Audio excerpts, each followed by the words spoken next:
Just because some of something is good doesn't mean more of something is better. Just because we have resources available to us doesn't mean we should consume them as quickly as possible. I found your rant about car-free day to be over the top and so polarizing and extremist. No one is denying that the car has been a very essential part of civilization over the past century, and that we've integrated the car into our civilization, into our infrastructure, in a very significant and profound way. One which, if we were to try to extricate ourselves suddenly, would certainly lead to disaster and catastrophe. So no one's arguing that, okay?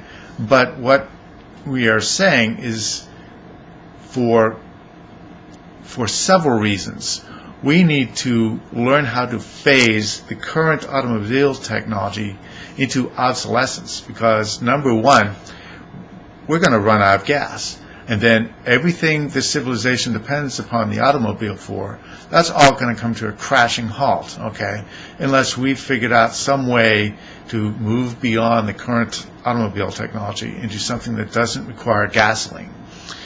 The other thing is climate change. Now, I know you are a climate change denier. You just, with the melting glaciers, melting ice, everything, you just say, well, it's all natural, it's man-made, it's normal to expect variation. Well, it's not very likely to be a coincidence that the past 10,000 years of our climate has been relatively calm and stable. And that is the same period in which our civilization developed.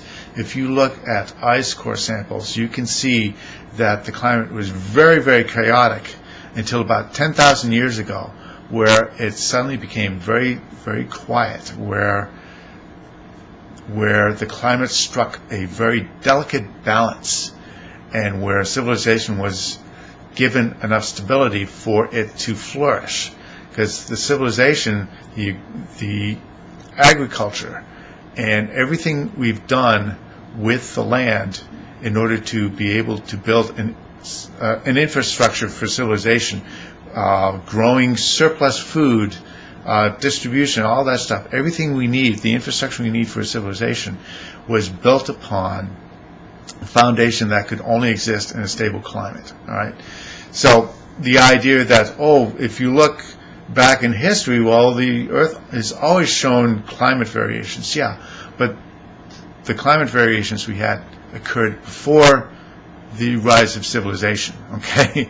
So there is cause for great concern about climate change, because if it causes food shortages, you know that the only resolution for a shortage of food is war, okay? Unfortunately. So we can either act now to try and avoid the climate crisis, or we just let the market do its thing and give us all the information too late to do anything useful about it, okay? So the market doesn't have a brain. It can't think, it can't plan ahead. It's got a look-ahead value of 0, okay? And it only knows what's happening right now. It's just notoriously myopic. So I hope those of you who are so inclined will take the proper spirit of Car-Free Day, which is not to denigrate the automobile, but to realize that the lifespan of the automobile is limited. And the sooner we realize that, and the sooner we start developing the next technology, the better off we'll all be. The safer we'll be, the more secure our future will be. So that's all. Thanks.